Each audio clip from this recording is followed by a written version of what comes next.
Ready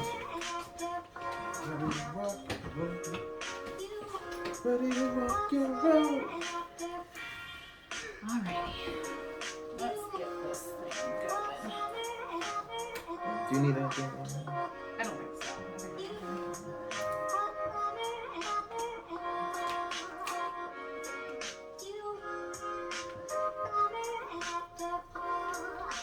we're okay. Dehydrated. I don't got no glasses on. Let me get some glasses. I got no watch on. I got no glasses on. Alright. Are you ready? The viewers, look, They have standards. they have standards. Hey, welcome to the Justice and Faith Show. Hello, welcome back. He's Justice. And she's Faith. And every other Sunday we like to sit down, we like to chat with you guys. So most of the time we stick to stuff that we know about. So interracial relationships and health and mental health and different things like that, relationships. So if that's something that you're interested in, hit that subscribe button and we're going to be here every other Sunday for you guys. Yes, and if you're somebody who's been watching and following and stuff, I don't know if you heard, so I'm going to switch this over because this is like a Fitbitty watch. So just so I have a watch. But I know y'all watch, and y'all watch to see what kind of fit that we have on, specifically my watches. If you've been paying attention for a long time, I have a wide array of watches. And I have, I typically like these glasses the best, but I have different glasses. So I feel like I'm letting somebody down. Because I know personally in real life, people wait and they're like, oh, I was trying to see what jacket what color you going to wear today and stuff. So if I'm letting anybody down, I'm so sorry. Next time I'm going to do better. I'm going to be dripped up for y'all the next time that you see me. All right. So anyway, full disclosure, we've tried to do this one before and it always gets messed up. So hopefully, fingers crossed, this one's going to be If better. not, then it's getting posted anyway. And if it's rickety, crickety, crackety, then we just going to move on to the next thing. Okay. So anyway, as you can see from our title from today, we're going to be talking about defending your husband. And some of you women out there are probably like, what in the heck is she talking about? My husband is way bigger than me, way stronger than me. Why do I need to defend him? That's just ridiculous. So obviously, I need to address that. We're not talking about physically defending your husband because that's his job. His job is to physically defend himself, the family, that kind of thing. We're talking more emotional, spiritual, that kind of thing. So we are talking more about we're defending him from his weaknesses. We're defending him from opinions of others that may not be completely accurate, different things like that. So did I cover what we're going to be talking about? Me mostly, it's not so much, like, you can't really protect me spiritually or stuff. It's defense against, for me, it will be more so defense against, not miscommunication, I can't find Misrepresentation? the word. Misrepresentation, right. Yeah. So, because everybody leads or doesn't lead the household a certain way. I lead my household a certain way. I know other people who don't lead their certain household the other way because, and I'm going to say this and it might ruffle some feathers, I'm a man and I lead like a man, and it doesn't mean that I know better. Well, I typically do know better, but it doesn't mean I know better simply because I'm the man, simply because I'm the husband, simply because I'm the father. It means I'm tasked with knowing better and doing better because that's my role. I take it seriously. If I mess up, I'm sorry. I fix it. Don't mess up no more. That's it. It's as simple as that. Because I'm an example for her and she's an example for our little one and little ones or whatever the case may be. Anybody out there that's watching or interact with. So I take that very important. So when it comes to her like defending me, everybody watching this, there's people who watch this that know me, that know her. There's other people who might have never seen this before, so you don't know us intimately. If you know me intimately, you understand me. And if you understand me, I'm a pretty awesome person. If you don't, depending on how I react or say something, because I'm very straightforward, I'm honest, brutally so at times, even when I try to kind of skate around things, and I'm real. And a lot of people get ruffled by that because I'm willing to say what other people won't. I'm willing to say what your husband's probably thinking and won't say. I'm willing to do what your husband probably wants to do and won't do. And because of that, I've been misrepresented or been taken wrong in certain instances where, I don't necessarily need defense for that, but in her presence, I feel like she should be like, wait a second, hold on. He's the leader of our household. He's the man of our household. This is his job and responsibility. I follow that lead. Our kids follow that lead because we trust him, because he protects us. So that's the way, me personally, how I take it most. And it says defend your husband, but it goes both ways too. Men, you're supposed to defend your wives, not just physically, but I had to realize I wasn't protecting your name as much as I should have been. Mm-hmm. And the moment I realized that, I had to change that immediately to make sure I protect your name, not just Faith, but the title of my wife. Right. By keeping certain things in house, and the things that I did say, I had to make sure that people understood. Like, Faith doesn't cook for you. It's because I cook for myself. We literally have a good situation with cooking. I never think about it. But somebody might look at it and say, why didn't she provide this for you? And I have to set it straight and say, because I like cooking and I like specific things and I want to cook them the way I like them, period. There are certain things she cooks and I enjoy, and she'll say, I'm making this tonight, and then it's no problem. I eat that. Unless I have something else planned, then I'll say, make me some extra, and that's what it is. But I have to defend her in that respect, because I don't want anybody looking at my wife wrong and making a judgment about her that's false. Right, because if you say something like that, people might just automatically assume, oh, what, she doesn't know how to cook, or she doesn't want to cook for you, or whatever. So yeah, definitely. So it's kind of along those same lines. So men in general. So obviously this is a very general statement. It might not apply to all men. So if it doesn't apply to you, I'm sorry. But men in general need to feel valued and respected above most everything else. And that goes in their every aspect of their life. They need to feel those two things. They need to feel valued. Oh, and then wanted is right up there too. Valued, wanted, and respected. It's probably respected, valued, wanted. Yeah. Because if you respect, it's just kind of like I feel about understanding in relationships. If you respect us, then everything comes in line. Even if you don't want to do so, by simple virtue of respect. Some of us have bosses, or we have parents and things, and you might not like everything you're told, but out of respect, you'll do the things that you're told, or that's required of you. So. Yeah. So it's those are the things that men in general need. So as a wife, it's your job to make sure that even if he may not be getting that anywhere else, he may not be respected at his job, he may not be wanted or valued anywhere else. That's horrible. I know. That's sad. But it's true though. I know. But it is true. He might not be getting those things the way that he needs anywhere else. And if that's the case, he needs, like, it's a need. He needs to get it from you at home. So it's one of those things you need to make sure that you're providing that basic necessity for your man. And it's easy to do. Like, you don't have to go crazy doing it. Like, you just have to make sure that you're listening and make sure that you're trying your best to be in tune with his, like, emotions and needs as they come up. So one of the things that was kind of where we got this topic from was because someone said, like, we were out somewhere and I was eating something that I had probably shouldn't have been eating, and someone said something, or no, you said something. You were like, babe, do you really want another one, or something like that. Just reminding me of the... No, I remember the exact thing. Okay, then you said I didn't say, I said, babe, and I just looked at you, and you were like, what? And I said, babe, again.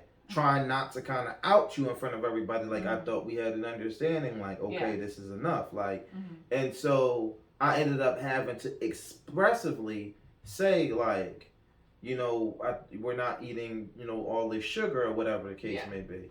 And so, women being women, hey, I'm saying it exactly the way that it is. I'm sorry, you can cancel me if you like, whatever. I'm married, I'm happy.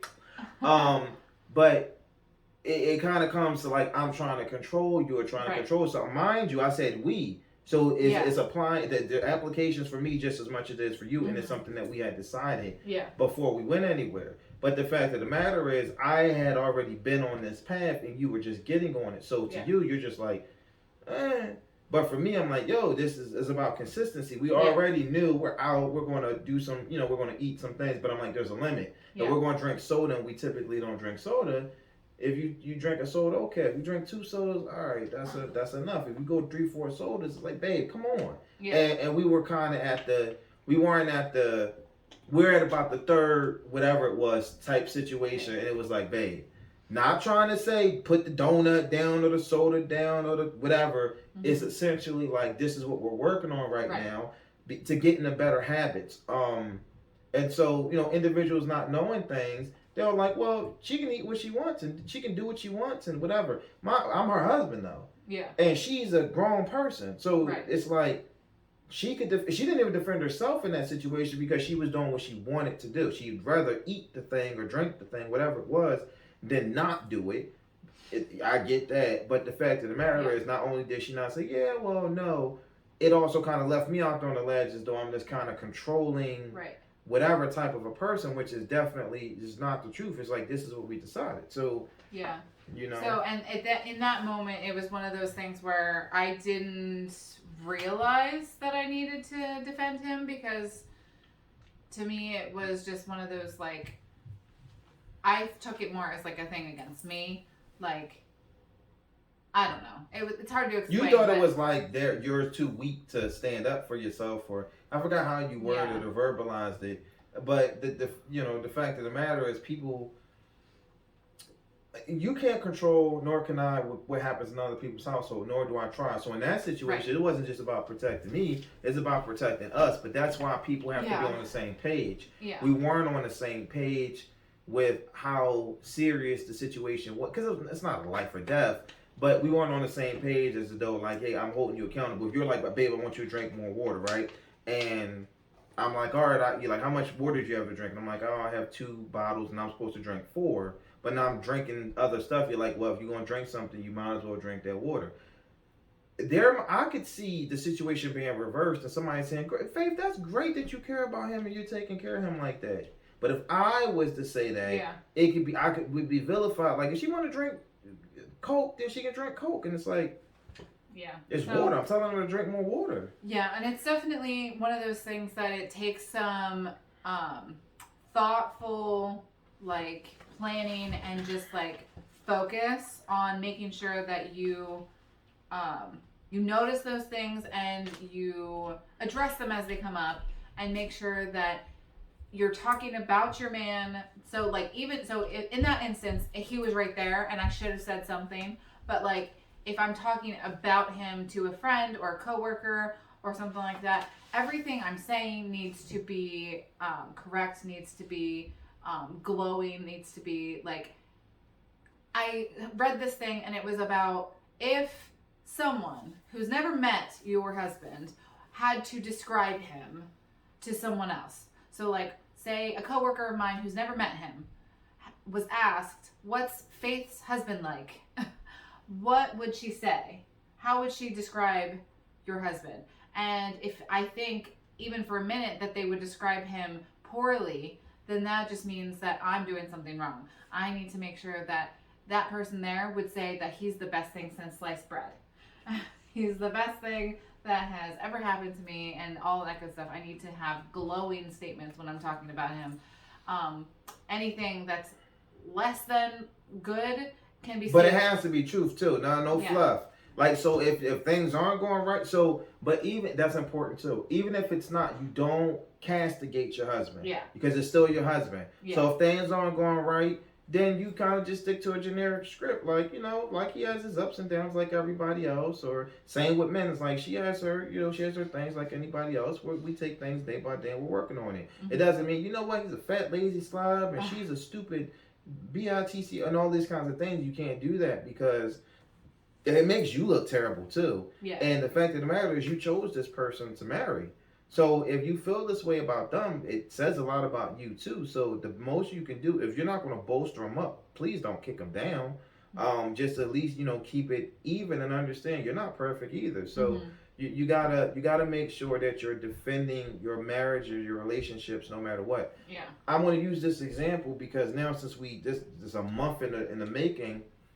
Since then, matter of fact, it's probably been longer. Since then, there was a situation with me where I went try to go. We were having some issues, and I needed time away, so I was going to I went to a hotel, and I was gonna go to the hotel for the night. And she, she was fine, and because she understood, like, once I get to a certain point, I don't want to argue. It's no good for anybody, But this particular time, I didn't even want to be home because it was so much going on with me internally that I just had to leave.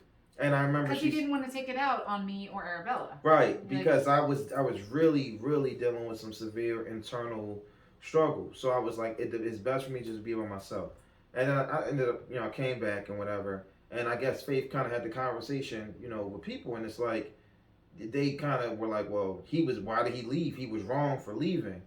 Um, and when she talked, I kind of laughed because I think we were talking about something, and I said, see how even if you do the right thing, you're still vilified. Yeah. If I had stayed and like put my hands on her or like yelled and screamed and punched holes in the walls and all kinds of different things like that, it's kind of like that would be more acceptable. Like, oh, he's a man and he'll calm down, as opposed to me having a wherewithal to say, instead of me bringing this stress and this drama. When people think about leaving when you're upset, they automatically think other things, bad things that are happening, cheating or drinking or drugs or like doing crazy crap that like you don't want to do because you're at home. And I knew that none of that was going on. So it was one of those, when they said that, I was like, I just kind of looked at him like, no, he's fine. Like, he didn't do anything. I mean, if that was the case, I wouldn't have leave how I left. Like, I left, I had a bag, I walked to the door, I said I was leaving, and why I was leaving. If any of those other things was going on, I would have just left. Yeah. I wouldn't have answered the phone. I wouldn't have did anything because it would have been severe. But that's off the point. But yeah, it was interesting to kind of hear. But I think that kind of opened your eyes a little bit to like, oh crap, I do have to kind of defend him because he didn't do anything wrong. Like right. So, and this is how people could view it if they're because everybody views stuff differently. Like, we can get into a thing and you could yell at me and somebody be like, oh, she didn't do anything wrong, but I could say something to you in this same tone, and what I'm saying to you, they're like, oh, no, he was being a jerk. And it's like, I was being a jerk because I said the truth. I repeated what she said. It's not fair. There is a double standard there, too. We're not going to get into that right now. That's why it's defend your husband, not defend your wife. Because we've talked about this too. Women are inherently defending. You said it in the beginning, like if I don't care where you're at, most places, if like a wild animal ran in, the men are gonna, get the women out. Titanic was going down. Women and children in the boats first. It's like the men typically don't get protected. So by default, the husbands wouldn't necessarily get protected. And because people don't understand, a lot of men don't talk about how they feel. Because once again, if you talk about how you feel, you can get I said how I felt, and if I said this to a group of women, some of them probably would have been like, I understand, but a lot of them would have been like, no, you need to sit and talk. And it's like, at that point, there was no more talking, there was only arguing. And there's a lot of women that don't mind arguing. I know I have a level. When I get to a point where there's no more discussion and it goes to arguing, the only thing after arguing is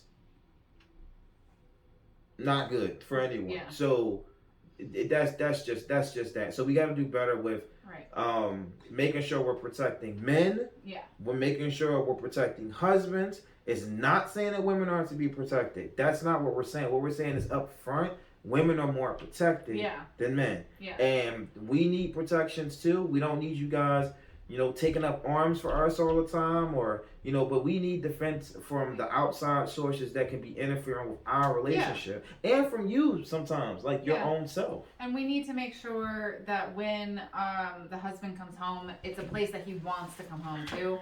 That's like the last thing I wanted to say. Making the home enjoyable, relaxing, stress-free is super important, because as stress-free as possible. He faces so much adversity in the world, especially now, that it's like, it's just, he needs to be able to come home and just have the home be a place that he doesn't have to worry about fighting and stress as much as possible, like he said, because there's always going to be something that he might have to deal with, some family things that are stressful, but to whatever extent that it's possible, take that stress away as much as possible. Right. So anyway, I think that's pretty good. yeah. And I think this is something that we'll revisit probably because I think this season there's been some real stuff happening, especially because we started it after. Even though we were divorced and all that stuff happened, and I don't think you actually understand, that was the roughest patch we've ever had, and we were divorced. So see, that's part of the topic because you don't understand. I do. Mm-hmm. So, but now I think that we're being more introspective about different things and the examples that we're setting. So hopefully, people that are watching this are really getting something. Before we were kind of going off things we kind of knew, a few experiences. Now it's really in depth because we're going into, we're deeper into our marriage now, and we're really looking at some things. We have, trying to buy a house and the pitfalls that have come with that. Trying to have a child and the concerns and worries and the joys and stuff with that. COVID and work and all different education and different things like that. So now we're looking at things from a totally different lens than we even did last year. So, guys, thank you for joining us. Please keep joining us and watching us. We're trying to give you as good content as we can, given circumstances, resources, things like that. But we want to make sure that you're listening. Some of you are going through stuff you don't have anyone to talk to. Please like, comment, and subscribe. Join us every other Sunday. You can always check back. Spotify, Breaker, Google Play, YouTube to watch the videos. You can reach out to. You can see us on Instagram at Faith _ and all that at the Justice of Faith Show. You can reach out to us individually, as well, depending on the situation. Yeah. All right, but until next time, keep your faith strong and maintain your justice. And we are out of here. Bye. Let's go.